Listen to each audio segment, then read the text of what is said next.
Hey everybody, welcome to the Conscious Love Show.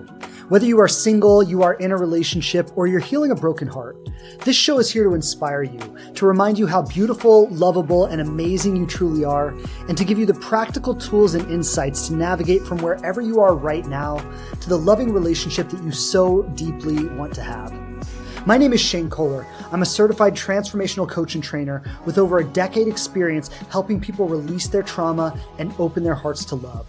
I've delivered seminars all over the world, coached thousands of people through my online platforms and programs, and every week I'm coming straight to you with the hottest insights and the best teachers around, bringing you powerful resources and profound conversations to heal your relationship with love, dating, and yourself. I'm so grateful you're here, and if it's your first time, welcome.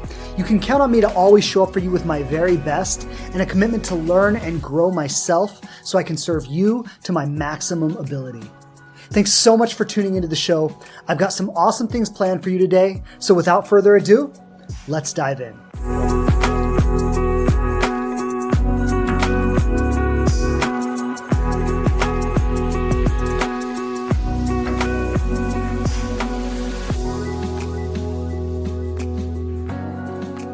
Okay, hello everybody. Hello and welcome back to another episode of the Conscious Love Show podcast. Shane Kohler here with you. As always, pleasure to be on with you today. Powerful conversation that I want to jump into today, talking about healing the wounds created by the masculine. And today's a special day for me. Today is my 8-year anniversary with my wife. I was just saying, to everybody who's with me here on Instagram, we 8 years ago, she came over to my house and to spend some time, and we sat up talking all night, and that's where it started. That's where it took off. So grateful to be celebrating that with all of you today, and grateful to jump into a powerful conversation, healing the wounds created by the masculine. And there was some talk that was sparked in last week's conversation that kind of sparked the idea for this. If anybody was with me on last week's conversation, there was some of the questions at the end and some of the comments at the end that really kind of got me thinking about this and sparked this. And I wanted to, in today's episode, really honor and acknowledge the experience of the feminine, in that, really no matter where you grew up in the world, you grew up in a patriarchal society.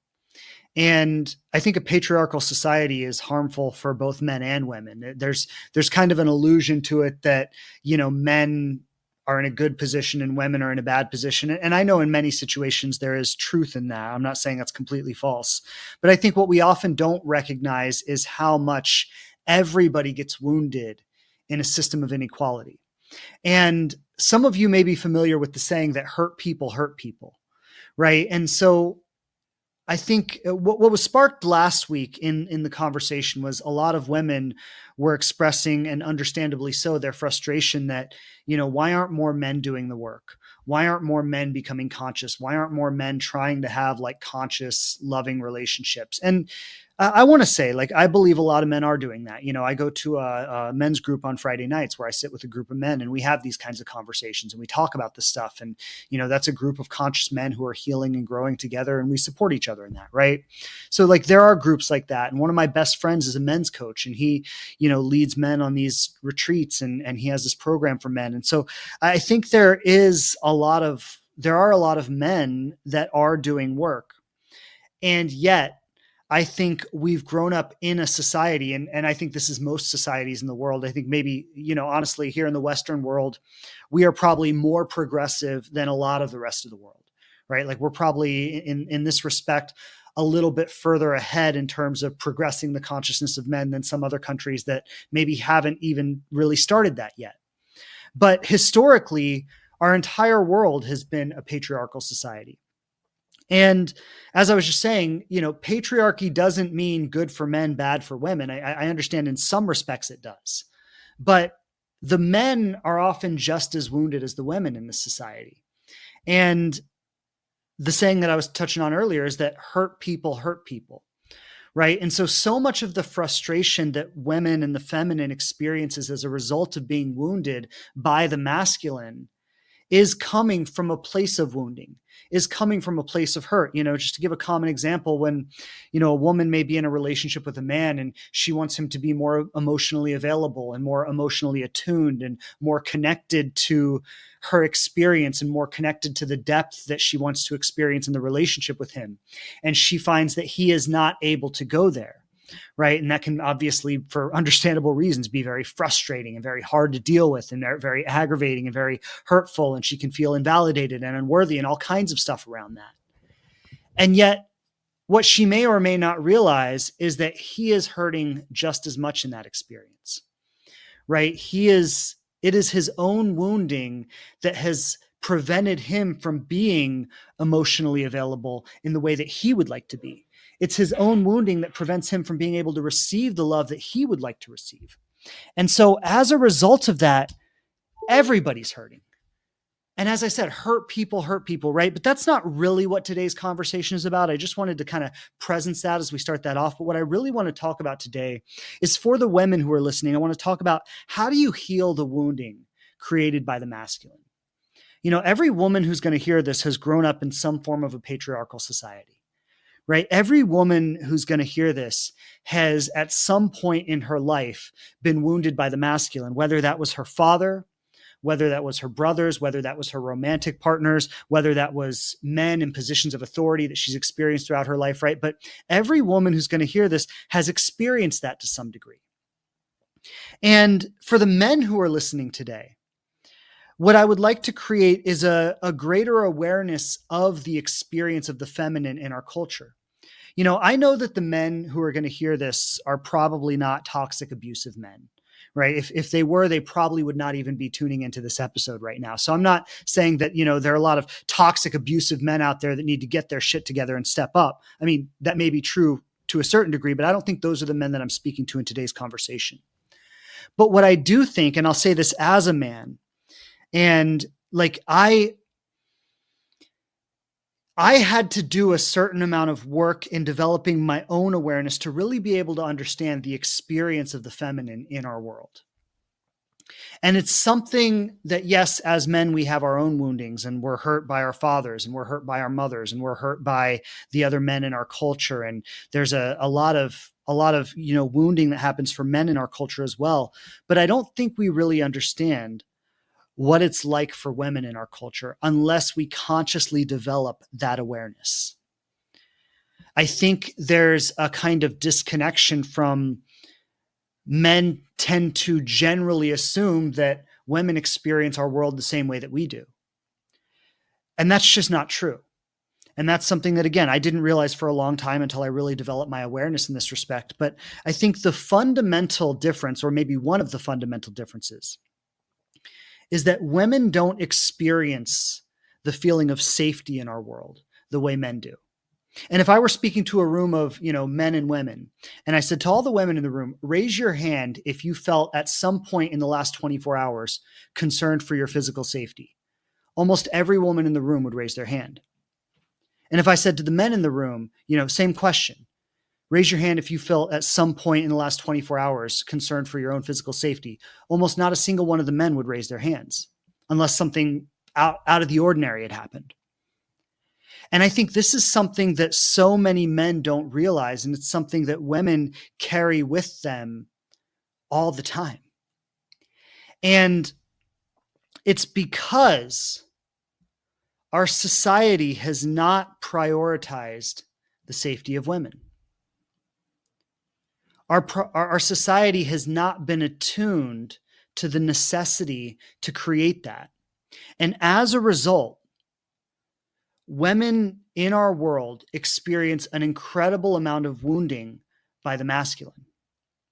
And also, I think their healing journey is a little bit deeper because, if you look at a man's perspective, and for the men out there, I said earlier, men get just as wounded in a patriarchal society as women do.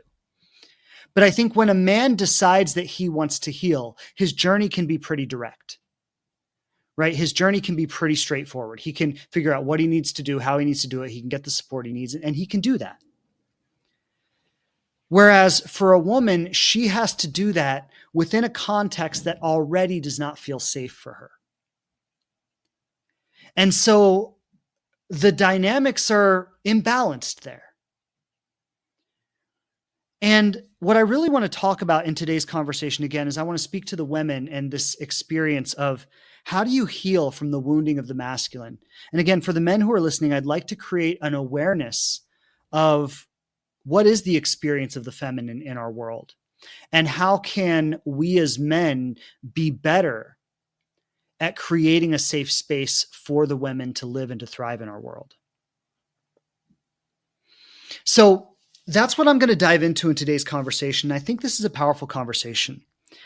And, I've talked a little bit about the patriarchal systems. I've talked a little bit about the kind of societal conditioning. I think when it comes to our romantic partnerships, which largely is the focus of the show, not that we don't talk about all kinds of other things, but I think when it comes to our romantic partnerships, women are in such a vulnerable position in comparison to men. And I spoke about this in one of my recent posts, how men have been throughout their lives conditioned to be kind of emotionless. And while that is painful for them, it's also comfortable, right? Where men have been conditioned in our world to suppress their emotion, to be strong. And I mean, that does create a certain kind of feeling dead inside. But women, on the other hand, have been conditioned to be emotionally available. They've been, from a very young age, women are conditioned with ideas of romance. I've often used the example where, little girls are given Barbies to play with and little boys are given guns. Right? Like toy guns. Right. And so if you just look at like the basic conditioning that we get as children, like women are taught to play relationships and men are taught to play war. And, it may seem relatively innocent as children when little boys are playing with their little toy guns and little girls are playing with their Barbies. But if you think of the ingrained conditioning that happens throughout our lives, and as we get brought up in a culture that facilitates these kinds of ideals, by the time we make it to adulthood, men have largely been hardened and women have largely been softened. Now, of course, there are exceptions on both sides, right? There are men who are a little bit softer. There are women who are a little bit harder. And of course, there are exceptions on both sides. But what I really want to speak into here is how, in general terms, men are hardened to intimacy, to depth, to connection. And women are opened to it, almost opened to an unsafe degree, right? Where men have kind of been taught how to protect their emotions to an unhealthy extreme, I'll say. Women have not been taught how to protect their emotions at all. And this creates a power imbalance in our intimate relationships, right? It creates a power imbalance where women are seeking a kind of emotional connectedness without ever being taught how to protect themselves emotionally. And they're seeking it often from people who have been emotionally hardened and don't know how to open up. And this creates an incredible power imbalance in our romantic and our intimate relationships. And yes, of course, we could have a whole conversation about how painful it is for men who are emotionally hardened and emotionally unavailable and the kind of isolation and loneliness that they live in as a result of that. That could be a whole separate conversation. But today I want to focus on the unique experience of women in this situation, where they are emotionally available, they are emotionally ready, and they are seeking this deep emotional need from a group of people that have been hardened and are not available to that. And the kind of wounding that creates when time and time again, a woman opens herself up in relationship to a man, and he's not able to go as far as she wants him to go. Or he has some kind of avoidant behavior. Or he does some kind of hot and cold thing. He's really into her, but then the relationship starts to get too real. It starts to get a little too uncomfortable. It starts to get a little too close to his heart, and he pulls away. or the kinds of things that men do to sabotage a relationship, like cheating, right? Where, oh, I'm getting a little too attached to this person. I need to go seek something with someone else to make myself feel a little more comfortable because the attachment here is getting a little too close. And this is all a result of wounding, by the way. I want to say this, like, I think one of the biggest misperceptions and one of the most important things that women need to do to heal their relationship with the masculine is not to look at men, and this is hard to do. Understandably so. This is very difficult to do, right? But not to look at men as these like uncaring assholes who just don't give a fuck and want to hurt her. And that's the easy way to see it.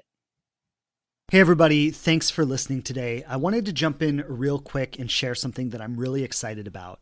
Beginning on October 15th, I'm going to be leading a live 8-week version of the Inspired Love program. For the last couple years, the program has only been available to my lifetime coaching circle members, and I am thrilled to be able to offer it again in this format. You can learn more in the show notes below where you're listening to this podcast. Space is limited, so make sure to check out the details now and grab your spot if you want to join. This is going to be a profound 8 weeks together, and I do not want you to miss it. So thanks for listening today, and I'll see you there. The hard way to see it, but the truth, is to recognize the wounding that men live in.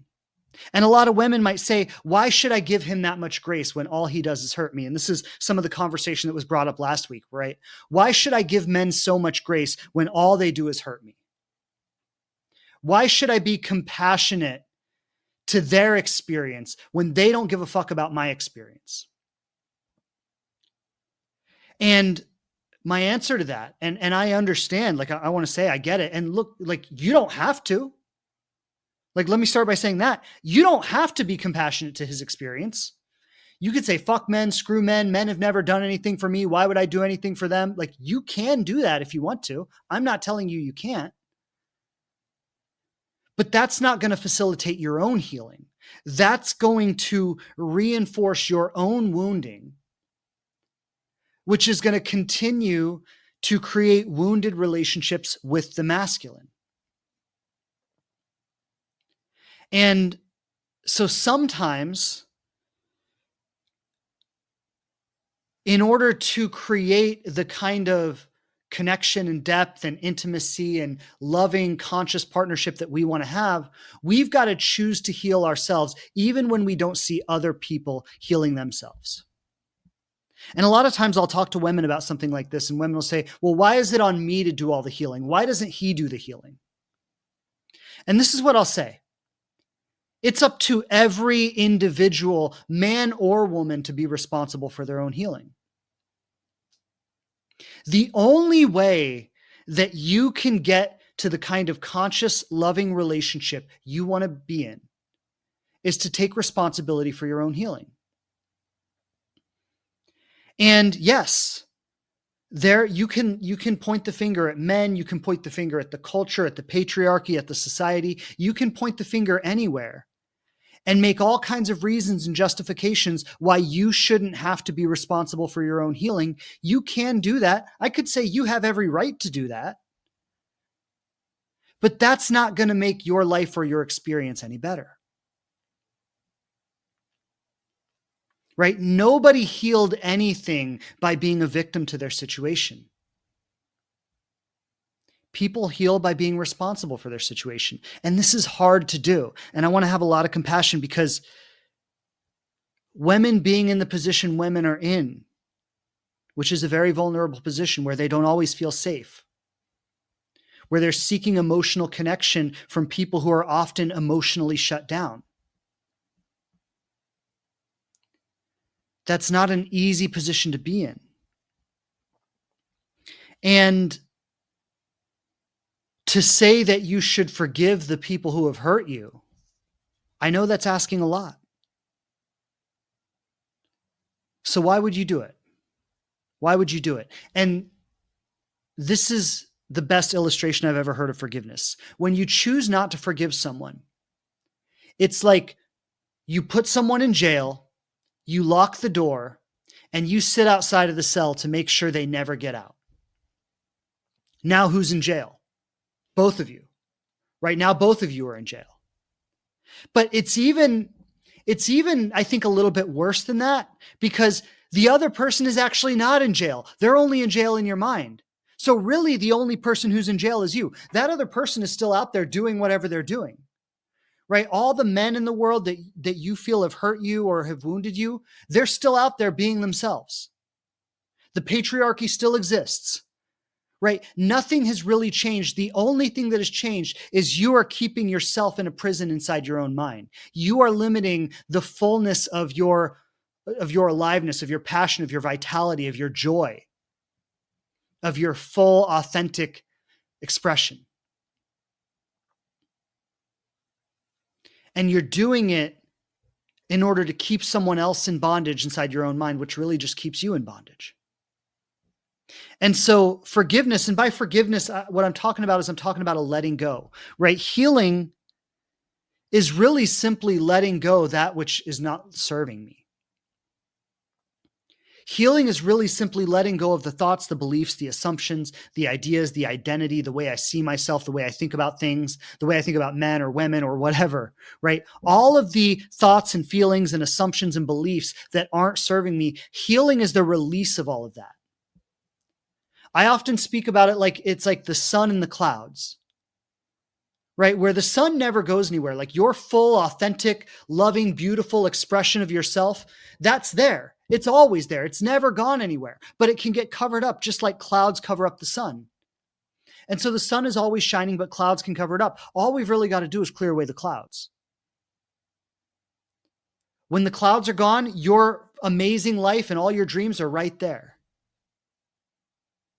But when the sunlight can't shine through this thick layer of fog and clouds that is obscuring my health and my wellness and my vitality and my joy and my passion and my vision, my creative ability, my personal empowerment, then I'm stuck.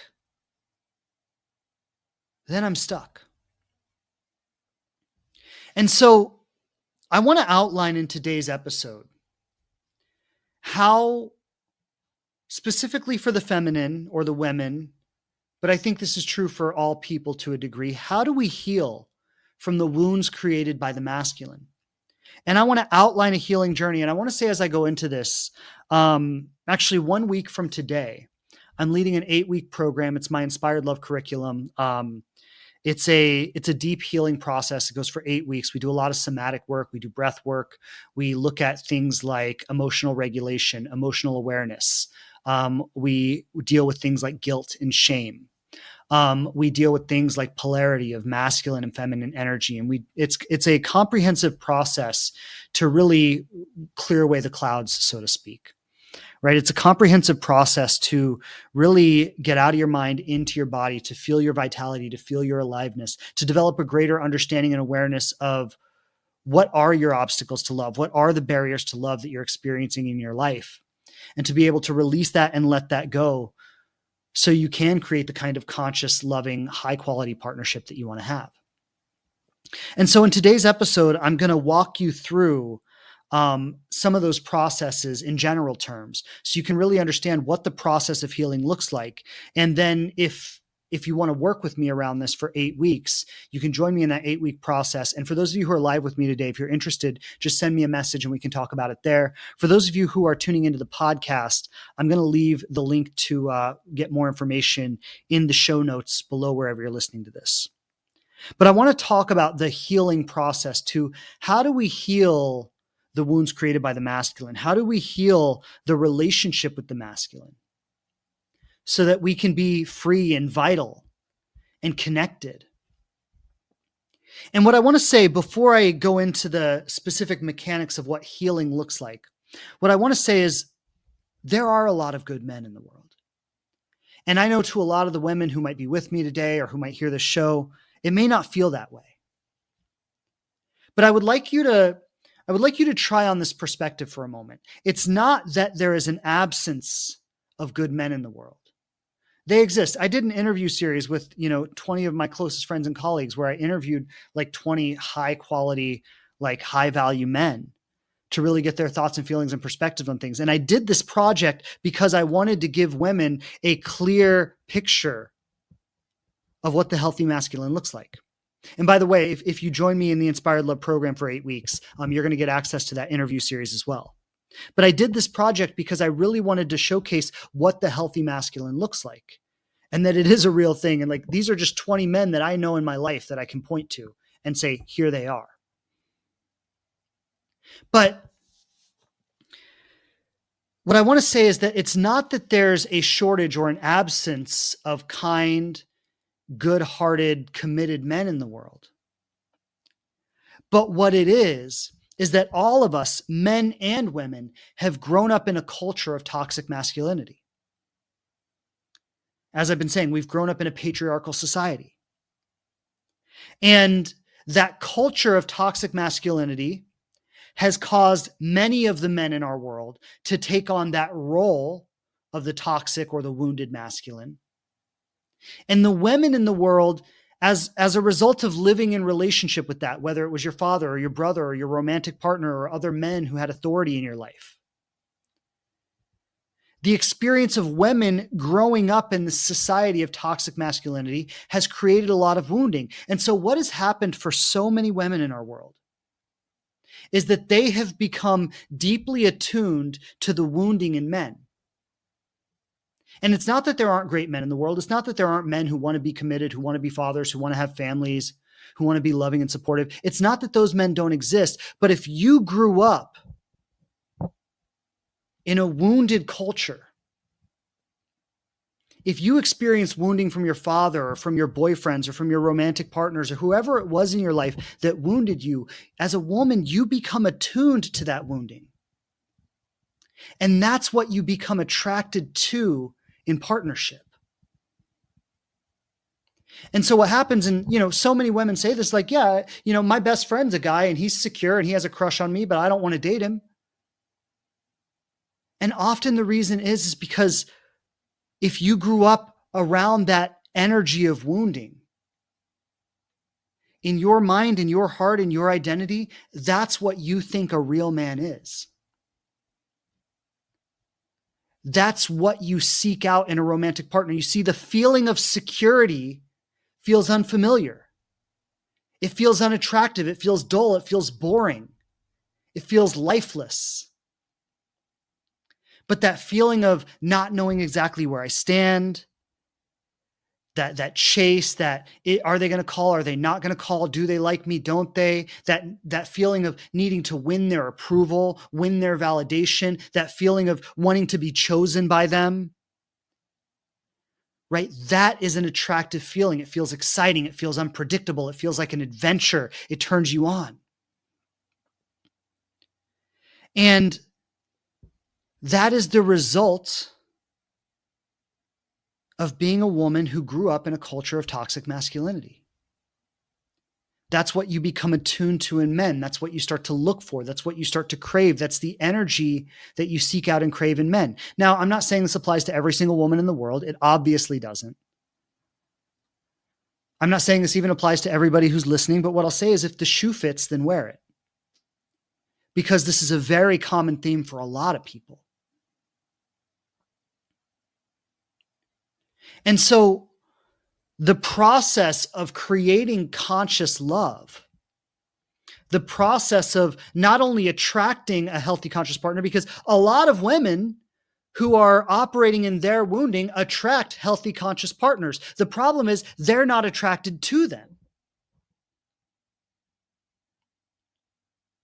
So the process of not only attracting that healthy conscious partner, but being attracted to that healthy conscious partner is a process of developing your own internal security. And what I've done in my Inspired Love 8-week program is I have outlined a process where we, one by one, address all that wounding so that you can start to feel more secure in yourself. And as you become attuned to your own sense of internal security, as you feel more secure in yourself, you start to be attracted to the same in others. That same feeling that you used to get around, the kind of safe, boring, dull, secure partner that you would go, ooh, cringe, right? That's how you start to feel about the unpredictable bad boy character who's always being hot and cold with you and leaving you guessing. You start to be like, oh, cringe. Because you're no longer attuned to that energy. It no longer pulls you in. And so the first step to healing is really acknowledging that this is an issue. Because so many people don't even want to acknowledge that this is a thing. Right? So many people just want to keep chasing and keep chasing and keep chasing. Like, you don't even want to say, like, yeah, this is a real thing for me.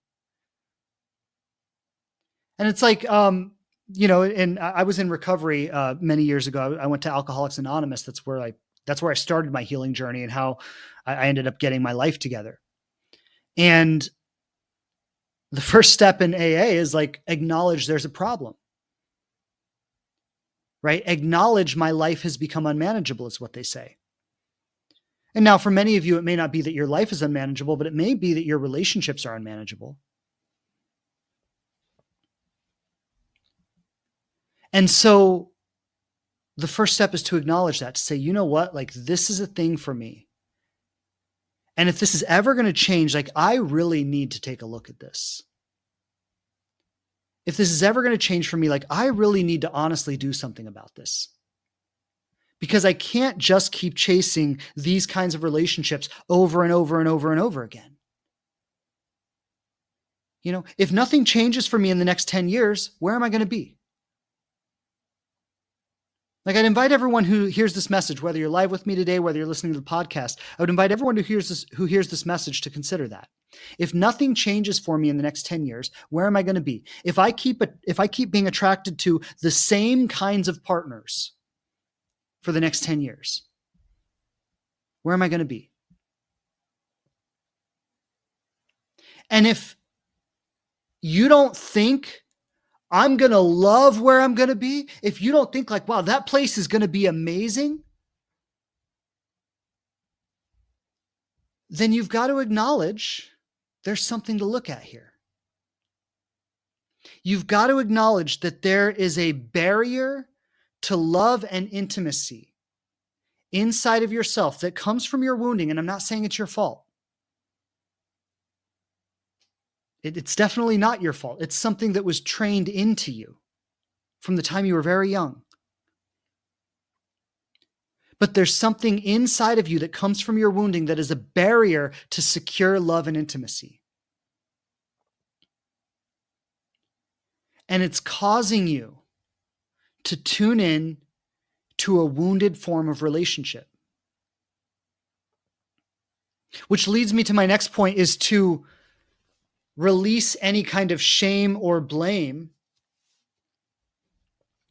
and have a sense of like self-compassion and self-forgiveness, where it's not your fault. It's not something you did wrong. Your quote, bad relationship choices weren't even bad relationship choices. They were reaction to a wounding that happened that wasn't your fault.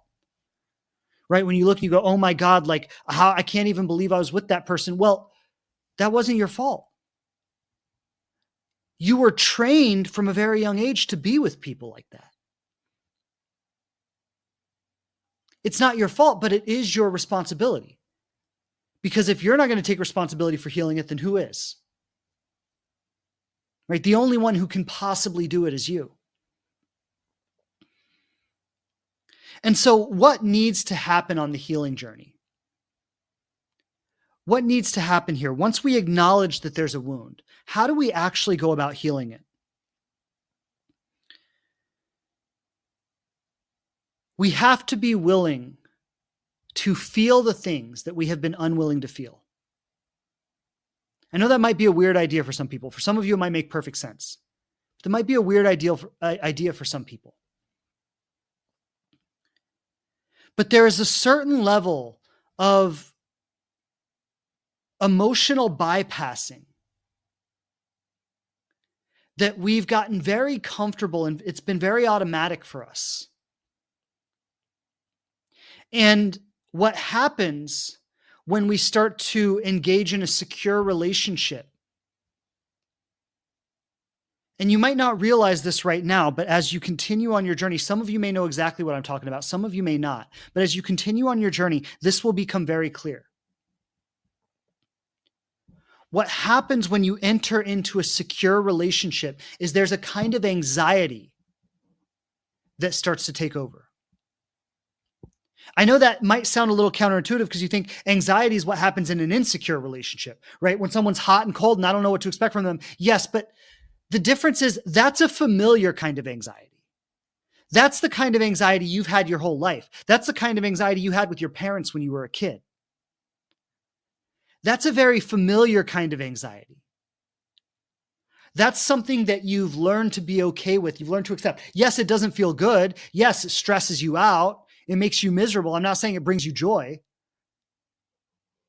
but it's familiar. It's something you've become attuned to. It's something you are able to accept. The kind of anxiety you feel in a secure relationship is different because it touches into a deeper place. I would like to suggest that often the feeling of not being attracted to a secure relationship is actually underneath it all the feeling of not being worthy of it. I want you to just sit with that for a moment and see if it resonates. And I'm not saying this applies to every single secure person you've ever met. But sometimes our greatest fear is to actually surrender to that secure relationship. Allow ourselves to feel safe in that relationship. Allow ourselves to feel held in that relationship. Allow ourselves to feel protected. Allow ourselves to really let go in a partnership with someone. And then the possibility that we might lose them because we fundamentally feel that we are not worthy of being truly loved for who we are. See, underneath it all, underneath our pretenses and our acts and the things we put on and, all of our demonstrations that, we act like we're enough, underneath it all, there's a deep-seated fear that I'm not lovable, I'm not worthy, I'm not enough. That nobody, when they really get to know me, when they really see me, when they really see all of me, when they really know the full picture, nobody would really love me.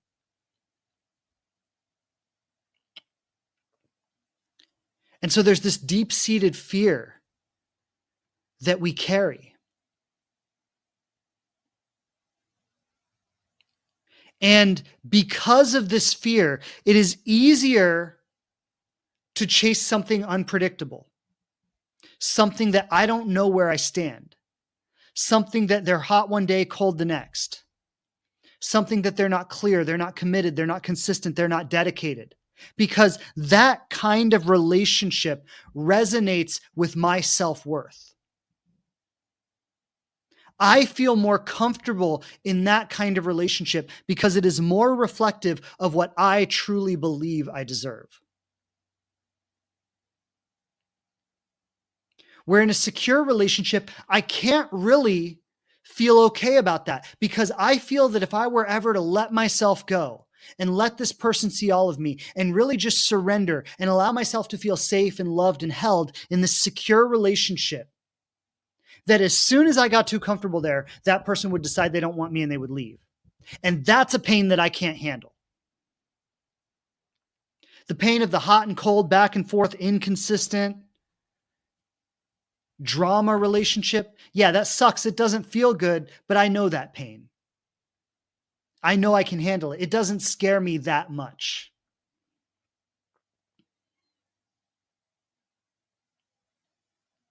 And this is the nature of being wounded in relationship. This is what it looks like. This is how it plays out.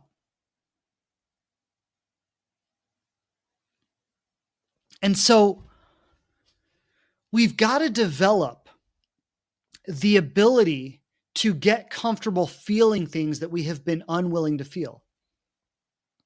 And this is why in my Inspired Love program, there's such an emphasis on somatic work, right? Because I'm not just teaching you information like, yeah, do this, say this, send this text message, right? There might be a little bit of that.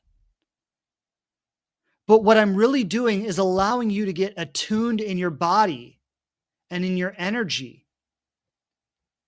to a new quality and experience of relationship, to a new quality and experience of yourself, your own energy.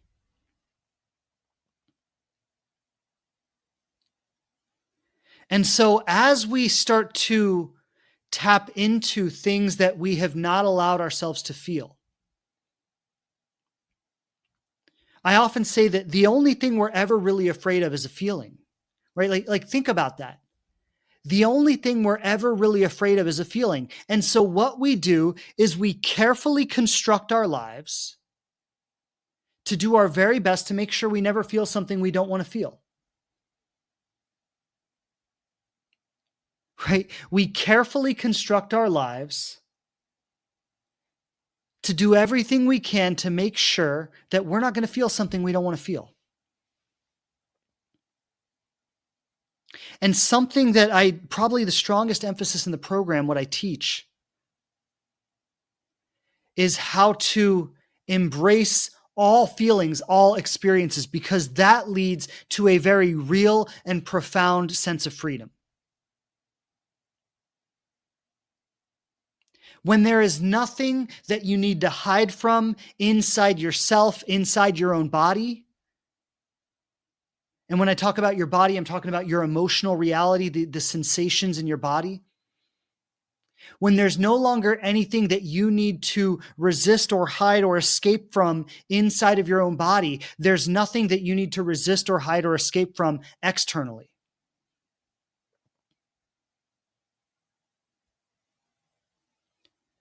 One of the most profound transformations I see when I do this work with people is as soon as they start to really get attuned to their own emotional reality on a deep level, what starts to happen is they start to really feel how much an inconsistent relationship hurts them.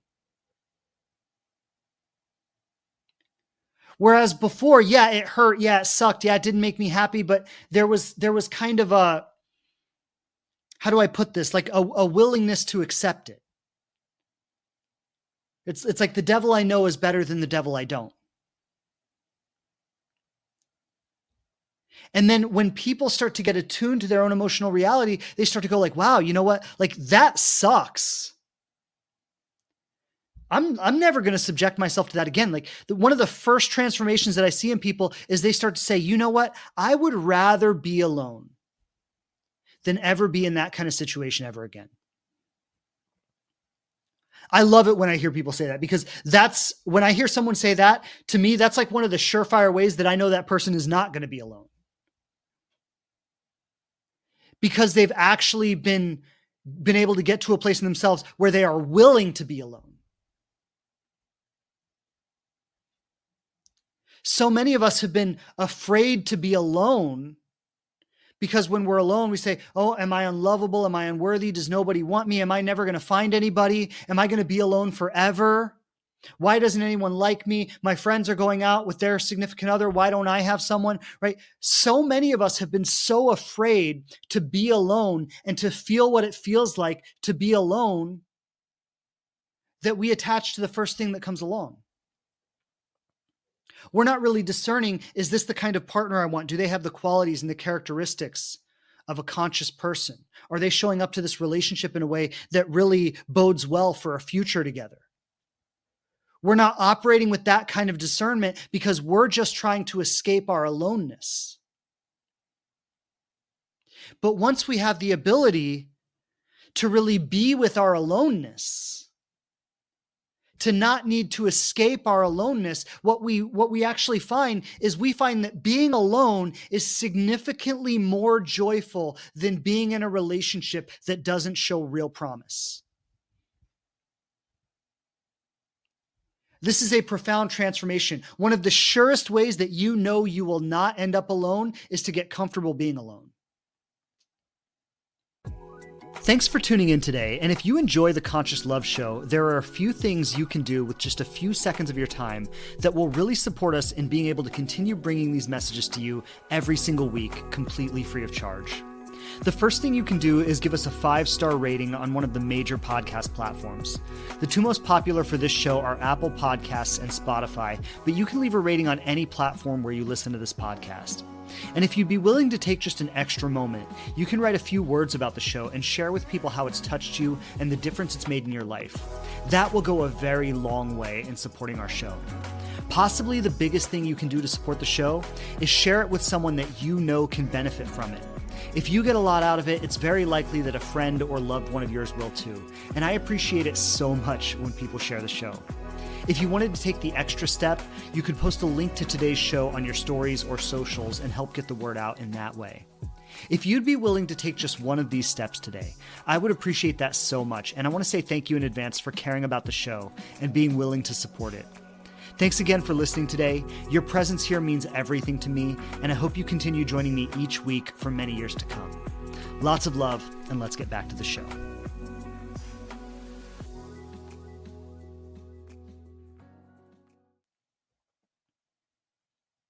Because then you know, I'm okay being alone. I don't need to hide. I don't need to run. I don't need to escape from this experience. I can manage my emotional reality while I'm alone. And I can be comfortable and I can be happy and I can be joyful alone. And what that empowers me to do is that empowers me to be by myself for a little while and become more discerning with the people I date, to become more discerning with the people I invite into my life. And what that means is I am no longer going to repeat this pattern of unfulfilling, inconsistent relationship. Because now that I feel secure being alone, I can actually look for the kind of partner that could really, truly fulfill me.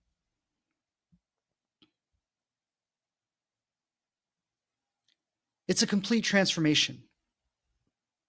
Now, one of the things that is essential to get here is to confront our feelings of shame and guilt.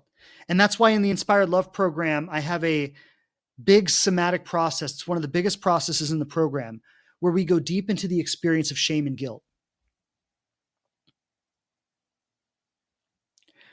And when I talk about shame, and shame is something nobody wants to talk about, by the way, right? It's like Brene Brown. I often reference her work because she's probably studied shame more than anyone else. And something she says about shame is the less you want to talk about it, the more you got it. I thought that was brilliant when she said that, right? The less you want to talk about it, the more you got it. And so what we do is we do a big somatic process around shame, around really identifying the places in my life where I hold shame. Because everything in my life that I hold shame around, whether it's my relationship history, whether it's that I've been single for too long, whether it's my body, whether it's my eating habits or my addictions or whatever it is in my life that I hold shame around.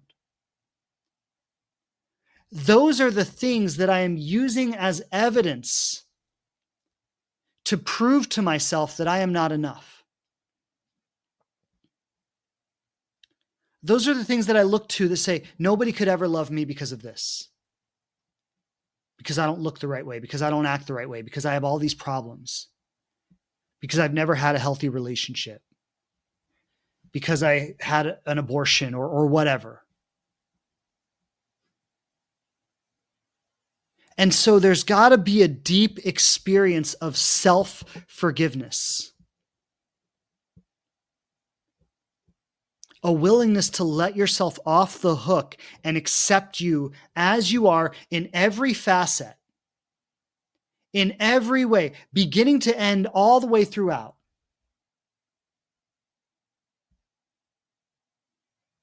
Because only when you can truly accept yourself on every level can you really be open to a partnership that accepts you on every level. A lot of us have spent our whole lives chasing inconsistent love, feeling like the victim who wants it, and I want it so badly, but nobody ever gives it to me. And what we've never really acknowledged is that there's something in me that is not available to it.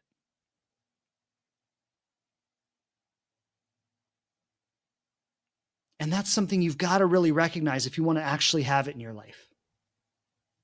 You've got to recognize that there is a sense of shame that you are carrying, an identity rooted in shame that says, I'm not lovable, I'm not worthy, I'm not enough.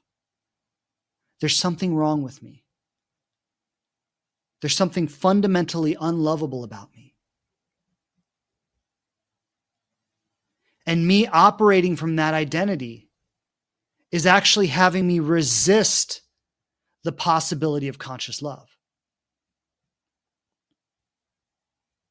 It's actually having me be attuned to the kinds of people and partnerships that are going to reinforce that shameful identity, rather than the kinds of people and partnerships that would create a space where I could actually release that.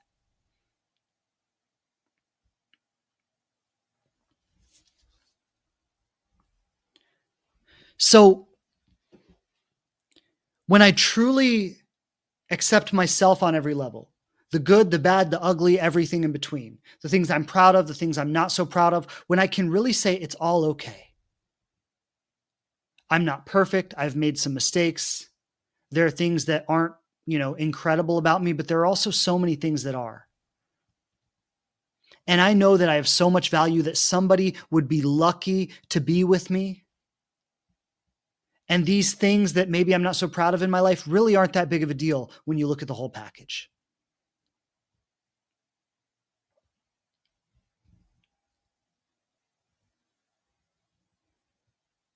That's what it feels like to let go of shame.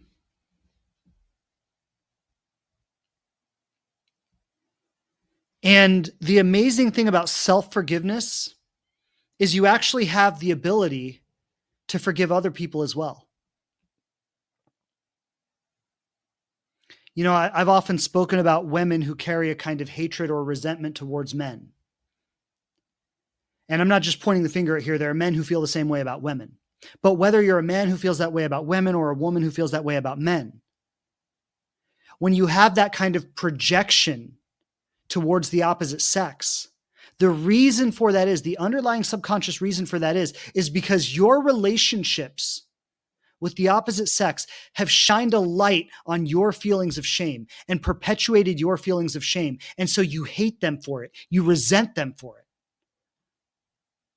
And you're always pointing the finger at them. They're the problem because every time you get in relationship with them, it makes you feel ashamed of yourself. But when you can truly forgive yourself, you can also forgive them. Because you're not protecting yourself against your own feelings of shame anymore. You don't need to project that kind of hatred onto them. This creates an openness and a balance in relationship where we can actually receive the best of another person. And the amazing thing about this is, I'm not saying that you'll never attract somebody who's, inconsistent or unhealed. Like, that might happen. I'm not saying that'll never happen, but when that happens, there's a totally different relationship with it because you just go, oh, I see where they're coming from. And that's not really what I'm looking for. And I know I deserve better. But you don't receive it as a personal attack on yourself because you have developed a new relationship with your own feelings of shame. You don't have to guard and protect yourself against it so intensely.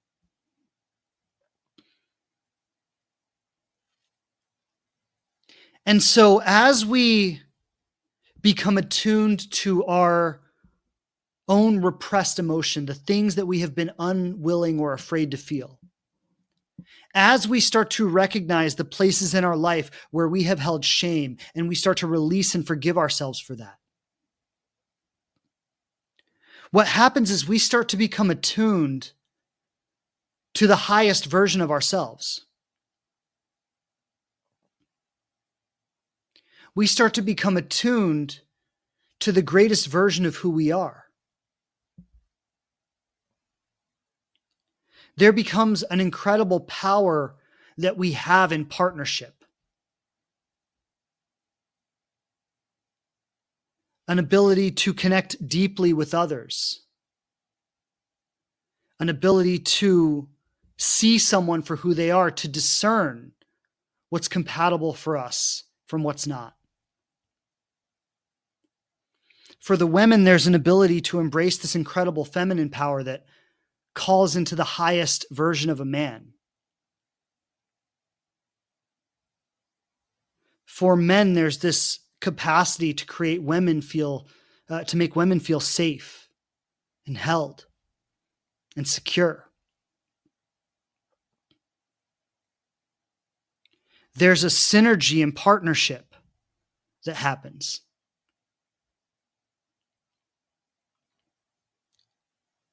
And so what I really want to say in these last couple minutes, I'm going to close out momentarily and I'll open up for a few questions.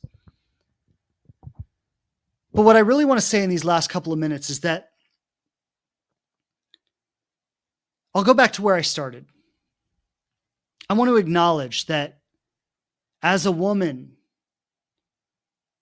being raised in a patriarchal society, being raised in a collection of men that have often been emotionally stunted in many ways. And I'm not saying that's all men, but I'm saying that for a lot of the women hearing this, that's going to be a lot of the men in your past, your fathers, your brothers, your partners. And I want to be empathetic to the wounding that creates, to the pain that creates, how growing up in a culture like that can cause you to see yourself in a way where you feel unworthy, where you feel invalidated, where you feel like you don't matter, where you feel like you're not lovable. And I want to acknowledge that it's understandable that as a result of that, you would feel some kind of resentment because you feel the unfairness of that. You feel the weight that you've had to carry in that. You feel that you've put yourself out there time and time and time again, and that the men in your lives have not been able to meet you where you wanted them to. And it's so easy to point the finger. But what I really want to presence in today's conversation is that if you continue to point the finger, if you continue to say that they're the problem, that's a resistance to your own healing. And all it's going to do, I'll go back to the analogy I said in the beginning. It's like putting someone else in prison, locking the door, and then sitting outside the door and making sure they don't leave. And now who's in prison? It's both of you. Except in reality, they're not even in prison. They're still out living their lives. This is all in your mind. The only one who's really in prison is you. It ends up being a self-attack. It ends up being something that deprives you of everything you want in your life. And so, what I'm really getting at here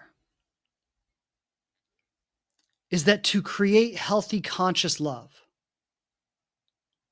it's not something that you find in someone else and then it fixes all the stuff in you that wasn't open to it. It's something that you develop within yourself, a kind of security internally. All the things I've been talking about today, I'm not going to rehash all of it. But the willingness to forgive and accept yourself on every level. The willingness to become deeply attuned to your own emotional reality. It's something that you find and accept within yourself. And as you do that, the world around you starts to change. And when you point the finger at the people who have hurt you, at your partners from the past, at your parents or the men in your life or whoever it is who has caused you pain and has caused your wounding, all you're doing is perpetuating that wounding. The only person who can ever take responsible for healing is yourself.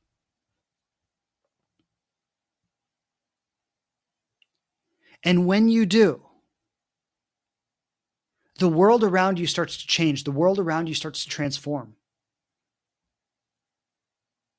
You start to become available to a quality of partnership and relationship that has never been available to you before in your entire life. You start to see things in people that you could not see when you were operating from your wounding.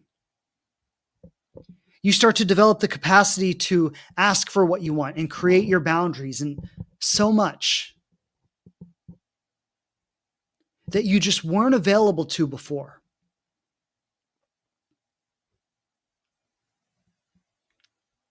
And so I just want to say as I close this out, for anyone who's heard this message today and you are ready to really take responsibility for that healing, I've put together an 8-week process. I've been talking about it throughout today's lesson, but I put together an 8-week process that starts 1 week from today. Starts on Tuesday, October 15th, where I'm going to guide you step by step through this healing journey. And so if you're interested in learning more about that, if you're live with me today, you can reach out to me, send me a DM. I'm happy to talk to you about it, answer any questions you have. If you are listening to the podcast today, I'm going to leave the description, or I'm going to leave the information in the description, the show notes, wherever you're listening to this. Feel free to reach out with any questions. And let's talk about it. I would love to invite you into this process together where we can work together for 8 weeks. And after that 8 weeks, things will never be the same for you. So I want to thank all of you for being with me today. Those of you who have received this message, thank you to those of you who are live. To those of you on the podcast, thank you as well. I want to open up for any questions. I've seen a couple questions come in, so I'm going to go back through and see what we have here. If you have any questions, go ahead, drop them in the chat, and I'll answer as many questions as I can today, maybe 3, 4, 5 questions, something like that.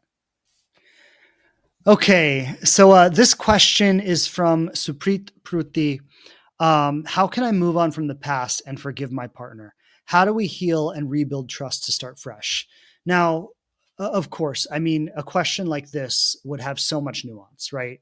I would need to know what happened that broke your trust. I would need to know, like so much about the relationship. I would need to know about your partner, but I can give you some general guidance here. I can't really, give you specific direction on this. But this is what I want to say. Like, you cannot rebuild trust without change. You cannot rebuild trust without change. So the thing is like, yes, you can heal and you can forgive and you can say, okay, the past is the past and I can let that go. But there's gotta be a place where you reorient the relationship and you start on a new basis. And so sometimes I call it like a come to Jesus. It doesn't have anything to do with Jesus, but it's just like a come to Jesus talk, right? Where we're really getting real here. And so you got to have that come to Jesus, like, hey, let's sit down, let's get real. Like, these are the things that haven't been working. These are the things that have hurt. These are the actions that have been taken or not been taken. These are the forms of abuse or abandonment or neglect. I mean, if there's severe forms of abuse, it's probably not a relationship you want to try to save. But like, these are the things that have happened in our relationship that have caused the wounding. And we need a fresh start. We need to acknowledge this. We need to set new expectations for the future. We need to make new commitments to each other, and we need to start fresh. So I'd say the first thing is some kind of conversation like that needs to happen. If you have some kind of conversation like that, and you get established on a new foundation and a new basis,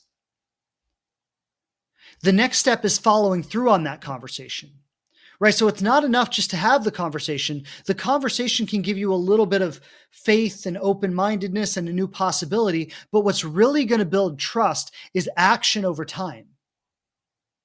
And so once you have that conversation, you say, okay, we're on a new foundation now. We're reorienting our relationship. We're starting in a new place. Now you need the consistency of action over time to follow through on that. And so both of you need to kind of open your hearts to each other and talk about, these are the things that have wounded us in this relationship. These are the things that have hurt us. These are the things that have gotten us to where we are right now. And this is what we want to do differently. And often, honestly, something like that is probably something that you would need to do with a coach or a therapist, right? It's probably not something that you're just the two of you do on your own. It would very, very much be helpful to have someone moderating this process for you, holding you both accountable to yourselves and to each other, having those sit downs where you have somebody who says, well, you said you were going to do this. How is this going? What do you need to process or work through to be able to do this? Because there will sometimes be pitfalls. But if you have that come to Jesus, like I said, and you have that moment where you really get real about what's not working and what's hurting you, and then you get restarted and reestablished on a new basis, and you move forward from there, and you make commitments and you keep those commitments. And in the moments where you don't keep the commitments, you acknowledge it and you apologize and you work to do better. And you create a new dynamic in the relationship where that is the way you operate together. That's how you let go of the past, rebuild trust, and move forward. And if that doesn't happen, nothing's going to change. Right? You can't just say, I want to let go of the past, rebuild trust, and move forward, and nothing changes. That there's nothing to move forward into. You're just moving forward into the same. So all of that needs to happen first. And if all of that happens first and you see the consistency over time, things will begin to change for you. You'll feel different. You'll feel more safe. You'll feel more secure. The relationship will feel better. You'll be able to connect more deeply with each other. But that's where you start. So I hope that was helpful for you. Sending love to you. And I know that can be a very difficult thing to initiate and to move forward with. So sending love, and I hope you too find your way with that. All right. I want to take this question from Rihanna LaSalle. And she says, how do we make others aware that they have to work on themselves instead of projecting? A little bit of a nuanced question, but this is a powerful question.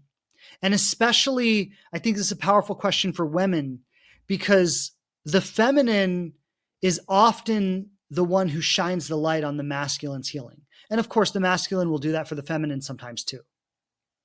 But I think women have a particular way of being their partner's reflection that calls him into his highest.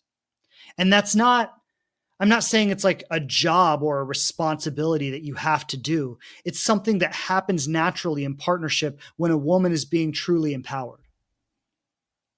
So how do we make others aware that they need to work on themselves instead of projecting? And the first thing I want to say is, going back to what I said, is it's not your job to make somebody aware. It's your job to hold a vision and a space for the kind of partnership that you want to have. And so how do you do that? You do that by communicating your boundaries. You do that by asking for what you want. You do that by walking away from what you cannot accept. You do that by challenging the relationship in the places where it is falling short. So it's not your job to sit someone down and say to them, this is what you need to work on. This is what you need to fix. This is what's wrong with you. That's not your job at all. It's your job to say, this is what I need. This is what doesn't work for me in this relationship. This is what would make me feel safe. This is what I would like you to do. This is how this relationship can feel mostly fulfilling to me. This thing that you said or did is not okay with me. I'm not going to accept that in a relationship. And then giving them an opportunity to correct it. right? It's not about looking at the other person and saying, this is what's wrong with you. This is what you need to fix. This is what you need to change. It's about looking at yourself and connecting to that deep place, that deep intuitive place in yourself that says, this is what works for me and is acceptable. And this is what like lifts me up and makes me feel safe and elevates me to my highest. And this is what I need in a partnership. And this is what doesn't work. And it's about having authentic, clear communication about that. Now, it's ultimately the other person's place whether they want to hear your challenge and rise to the occasion or not. It's not your job to change anybody. It's not your job to make sure anyone does anything in particular. Your role is simply to honor yourself and to have every relationship be a space where you are uncompromising in the way that you honor yourself. And when you find a partner who can engage with you and participate with you on that level, you will elevate each other. You will be a reflective mirror to each other that mirrors the wounding, that invites the wounding to heal, that calls the relationship into a higher possibility, but not by pointing out what's wrong with someone and making them change. Right? It's not about that. It's about honoring yourself. So that's a beautiful question. Beautiful, powerful question. Thank you for asking it. And, I think that's such a subtlety because we can get so caught up in, oh, this person would be the perfect person if only this, if only that. And when we do that, that is actually a way of hiding our own shame, right? The fear that if I ask for what I need, this person wouldn't want to give it to me, which is based in shame. That's based in wounding. Right? Or the fear that if I let this person go, that means I'm not enough, that I wasn't enough to keep them. Right? So all of these strategies we do to try to fix and change people and control situations is a way of protecting ourselves from our own sense of shame and our own unwillingness to feel the things that we're afraid to feel. So beautiful question. Thank you for asking. And that was a powerful one. Okay, CBWA is asking, my dad was a hard worker. Is that why I'm attracted to blue collar men? And then you say, silly question. Well, maybe silly question, maybe not. But I think it speaks into a larger reality that we are largely recreating our past, right? So the certain impressions, and yeah, your dad was a hard worker, so that might be part of it. That could absolutely be part of it. And not just maybe your dad specifically, although I'm sure that contributed to it, but in that, if your dad was a hard worker, it wasn't just your dad, but that was a certain culture you were raised in. You were probably around your dad and other men like that, right? There was a certain identity of man that you were attuned to that said, this is what a real man is. This is what I should look for in a man. Yes, that was based on your father. It was based on the culture that you were brought up in. If you had been raised in a white collar culture, right, you might have a different idea of what a man is, or, how you identify with what a real man looks like or what you should look for in a man. But what I want to say is anything that we carry with us from our past that is defining our future is to some degree a limitation. Right? You don't want to be attracted to blue collar men or white collar men or any kind of man in particular. What you want to be attracted to is a healthy, conscious man. And he might be a blue collar man. He might be a white collar man. He might be someone else. He might be a, traveling yogi. I don't know. Right. But the thing is that you want to be kind of tuned into your vision for partnership rather than chasing an impression from your past.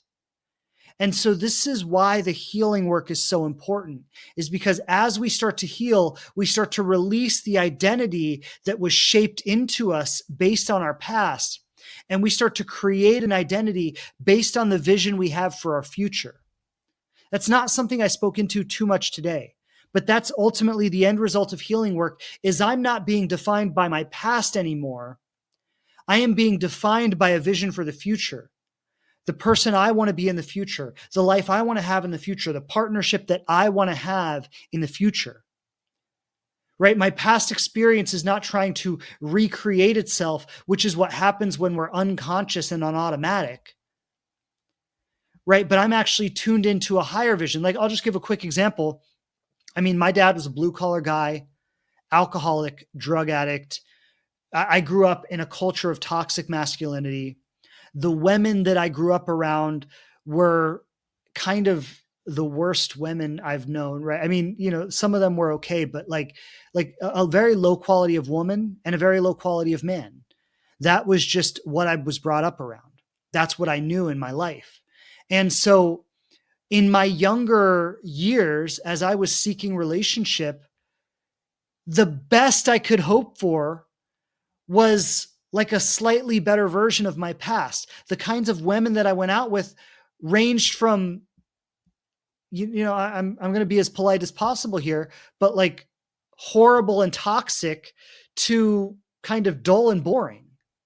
And that was the spectrum of women I would date, because that's what came from my past. Like the partnership I have today was not available for me based on my past. It's only something that became available to me through the healing work that I've done. As I got clarity on the kind of man that I wanted to be, as I got clarity on the kind of partnership that I wanted to have and the qualities of a woman who would be able to create that partnership with me. Right? So the relationship I have today and the life I have today is not a reaction to my past. It's a brand new possibility that I didn't even consider when I was younger. And so that's what I want to say is as we heal, we awaken to a larger possibility for our life that our past did not contain. And so that's what I want for you. If you end up with a blue collar guy, that's great. There are a lot of wonderful blue collar men out there who are amazing men. But don't look for a blue collar man. Look for a conscious partner. Maybe he has a white collar. That's okay too. Right? Those superficial metrics are not important. What's important is the quality of his character. So thank you for the question. That is a wonderful question. And thank you for sharing that. I know you said it was a silly question, but when you look at the underlying conversation, it's actually a very powerful question. So thank you. Okay, Patty 13. Can a relationship work if the female is in the masculine side and supporting the man, and the man is in the feminine side? I don't want to say that can't work, but usually when that's the dynamic, it's a pretty toxic dynamic. I'll say that. Now, like, look, I have known relationships where the woman went to work and provided for the family, and the man stayed home and took care of the kids. And he was a great, like, stay-at-home dad.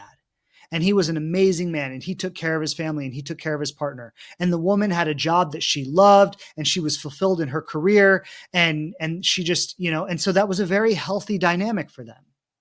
And they had a very loving, supportive relationship. Like, I remember when I was younger, I used to, there was a guy who was a friend of my mom, and him and his wife had that dynamic. And so he would pick me up from school, and he would like watch me until my mom got off work, because my mom was a single mother. Right. And so like I got to witness that dynamic, and they had a very loving home, and they had a very beautiful family, and he was a wonderful guy. But I want to say, just because he didn't go to work and earn the money for the family didn't make him less masculine. Like, he was a man who showed up for his family, and he made his wife safe, and he took care of his kids. And he, like, even though he wasn't financially providing, he was providing and protecting his home. He was providing and protecting his family. And so I think we can get masculine and feminine a little bit confused with gender roles, right? Where, the man is supposed to go to work and the woman is supposed to stay home. Gender roles are not the same thing as masculine and feminine energy. And I think in a healthy dynamic, between a heterosexual partnership.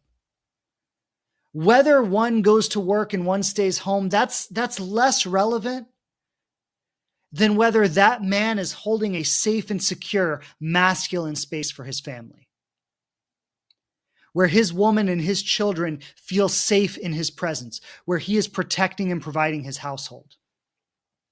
And a lot of the times when I hear this question is, if the woman is in the masculine side and the man is in the feminine side, what's often happening there is that the man is not showing up for his relationship. He's not showing up for his partner. He's not showing up for his family. And again, that can look different ways. It doesn't mean he has to earn all the income in the household. I mean, like my wife and I have a 2-income household. And these days, like sometimes you need a 2-income household because cost of living is really high. So it's not so much about gender roles, but the question I would have you ask yourself is this man holding a safe and secure masculine space for me? Is he protecting and providing for our home and our family? Even if your family is just you and him right now. But I think when a man starts to rely on his woman and he's not holding that safe, protective space for her, she ends up having to kind of over masculinize herself in the relationship. And when she doesn't feel safe enough to be in her feminine and to relax and receive from him because she feels like he's holding it down, there's a kind of toxic dynamic that happens in the relationship where it becomes more like a mother taking care of a child than a partnership. And so that's what I would say, ask yourself, do you feel like a mother taking care of a child? Or do you feel like your man has your back? Do you feel like he's holding that space for you? I hope that supports Patty. It's a fantastic question, and I know this can be a very common dynamic, so I really appreciate the question. Okay, so I'm going to take this last question from Yogi Nipsey. She says, would you say there's hope for someone who's been emotionally available to change it through healing? And how can I behave as a woman who honors herself after dating someone who didn't respect me? Excellent question. Excellent question. Thank you so much for asking that.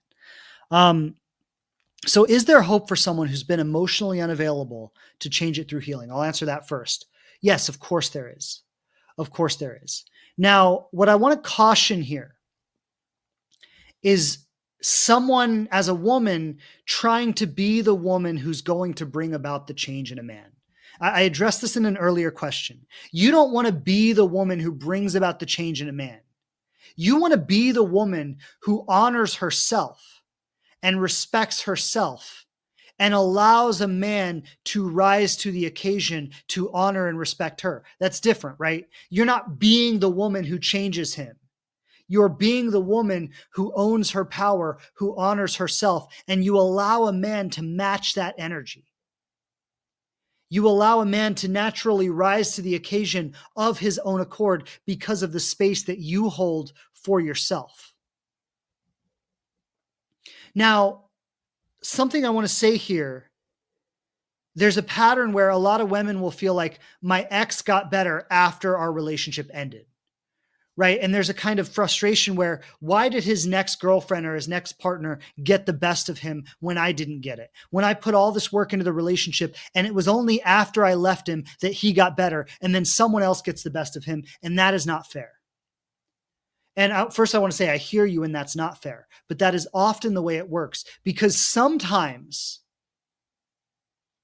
a man in his wounded masculine cannot really get it until he loses somebody. Sometimes him losing someone and looking back on that and going, wow, that was an amazing person. And wow, I really see that I could have shown up better for her. And I don't want to go through that again. Like, I don't want to be the kind of man that loses an amazing woman in my life again. And sometimes that is the experience that catalyzes his growth, that catalyzes his transformation. And so this is something that, ladies, I know it's not fair. I know it sucks when you're in this position, but this is something that I think sometimes you have to be willing to surrender to. Is that you are sometimes going to be the catalyst for a man's transformation, not by staying with him, but by leaving him. And you have to accept that your willingness to be that person actually elevates yourself to attract better in your future. I know that's a tough pill to swallow. I get it. I really get it. And it sucks to be in that position. But it's just what I've witnessed and what I've seen, and it's the way it works sometimes.